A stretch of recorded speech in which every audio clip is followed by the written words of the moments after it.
Like, he is Colbert and I horrible are to not me. friends. Yeah, like, those guys, to me, they're just the worst sort of partisan nonsense. You want everybody... But the good part of that is we don't hide it. Like, he doesn't like me and I don't like him. And we don't deny it, and we don't like it. No, but he's nothing.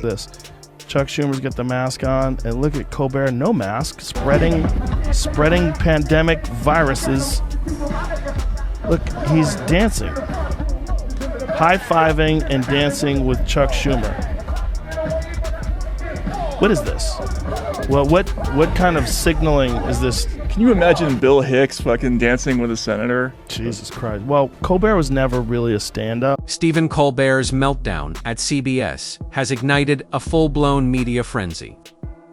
As expected, the usual crowd of late-night defenders jumped in to protect their embattled figurehead.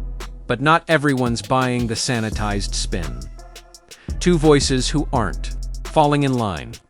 Joe Rogan and Bill Maher both took sharp aim at Colbert, accusing him of abandoning comedy in favor of self-righteous political cheerleading.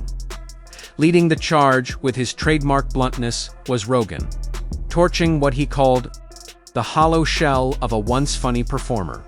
These people are all friends. Like Rachel Maddow and Democratic Party politicians, they're friends. Have you ever seen a video of Chuck Schumer and Stephen Colbert dancing together? Oh God, I can't even imagine. You need to see it. Do we have time? You need to see it. Yeah. You need to just see them dancing together. and I feel the same way about comedians that you do about journalists. You know, like you can't be friends with those people because there's gonna come a time where you have to talk shit about them. Rogan didn't pull any punches. He said what most of the media won't dare acknowledge. Colbert isn't just leaning lefties, practically a walking, talking mascot for the Democratic Party. But Rogan's criticism wasn't just about politics, it was about proximity. When comedians cozy up to power, they stop ridiculing it and start reflecting it. That, he argued, is why guys like Colbert, Stewart, and Kimmel can't deliver real hits to the left. Trump was never part of their insider circle, which made him a constant target. But when it comes to their friends in power, all they get is a wink, a nod, and a free pass. Miller ran into that with George Bush. I remember being incredibly disappointed because I was a Dennis Miller fan. As a comic, he was a very good comic. And, you know, his HBO special was brilliant. Had some great shit, great jokes, great one-liners. Absolutely. But then he said he was going to give George Bush a pass because he's his friend. And he wouldn't make fun of him. Look at this. Chuck Schumer's got the mask on, and look at Colbert, no mask, spreading pandemic viruses. Look, he's dancing. High-fiving and dancing with Chuck Schumer. What is this? Well, what kind of signaling is this? And Rogan wasn't done. He slammed Colbert for betraying the very essence of committee-challenging power, not cozying up to it. What used to be a sharp, satirical platform turned into a self-congratulatory echo chamber, where every episode felt like another round of Trump bashing for a clapping studio audience. And then there was Colbert, the guy who lectured Americans about pandemic rules only, to show up maskless at elite parties. Rogan didn't just call out the hypocrisy, he lit it up. Colbert didn't just lose his edge, he sold it. The court jester stopped mocking the king and started collecting a paycheck from the palace. Bill Hicks fucking dancing with a senator. Jesus Christ. Well, Colbert was never really a stand-up, so, I mean, I guess he has that. No, but I mean... But he was a comic when the Colbert Report was on. I mean, that was hilarious. It was really good. He was great. Yeah. He was great. And that show was a great takeoff of a fucking pompous, ridiculous Republican. Exactly. I mean, it was fucking really good. And then when you see this, you're like, wait a minute. What the fuck? What are you doing? Right. The fuck are you doing? And why were you doing the other thing before? Like, right. Was it to be... Here's the hard truth. Most of today's comedians aren't rebels, they're climbers. Comedy once meant punching up, but now it's just a tryout for elite acceptance. The moment the gala invites and green room access start coming in, the sharp edges get sanded down. Colbert didn't target Trump out of conviction. He did it because that's what the media machine required. He wasn't challenging the system. He was playing by its rules. Rogan didn't just criticize him. He exposed the deal. This wasn't satire.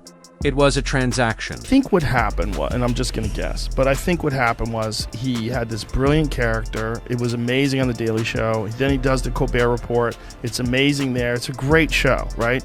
And then they offer him the fucking carrot. What's the carrot? The carrot's a late night talk show. Right. Man, the late night talk show for, I guess, kind of my generation was the thing that everybody wanted. Kimmel and Fallon and all these guys, like, you got to host the Tonight Show, or Jimmy Kimmel's got his own show. You got your own show. You got the Letterman show. You got the this show, the that show. That was the thing, man. Right. If you could get your own show like that, like, you were fucking in. If they offered it to you, you took it. Rogan laid it out plain. This wasn't some gradual shift, it was a deal. Colbert wanted the Late Show desk, and the machine said, fine, but you play by our rules. He took the seat, the fame, the paycheck, and gave up the satire.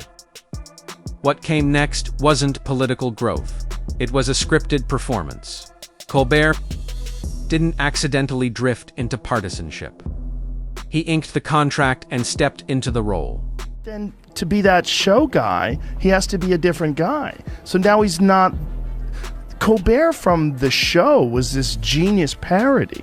Now he's just Stephen Colbert. Right. That's who he is. They destroyed the essence Well, by giving him the something. best example of it was when Jon Stewart came on, and Jon Stewart was doing that bit about the lab leak theory.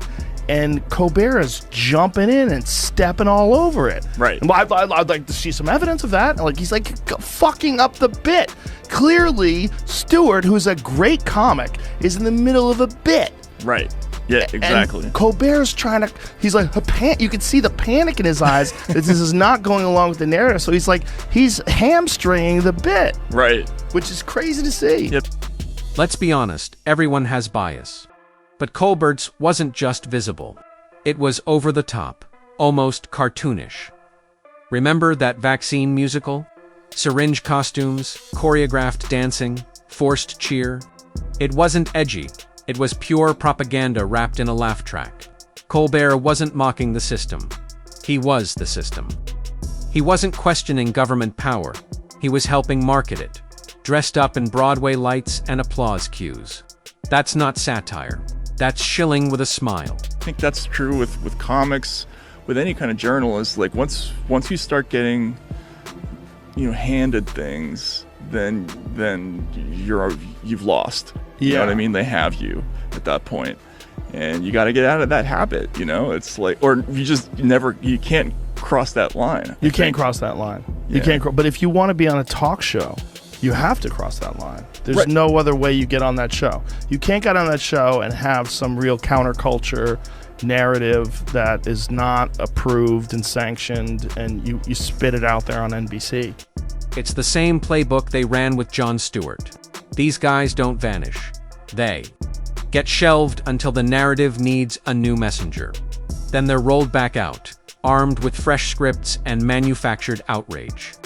They're not writing jokes, they're reciting talking points with a grin. And when the producers say dance, they dance. Because once you take the deal, they don't just own your airtime, they own your voice. Your image, your timing, your message. Speaking truth to power. That ends the moment you start speaking for power. And dressing it up with PUNCHLINES.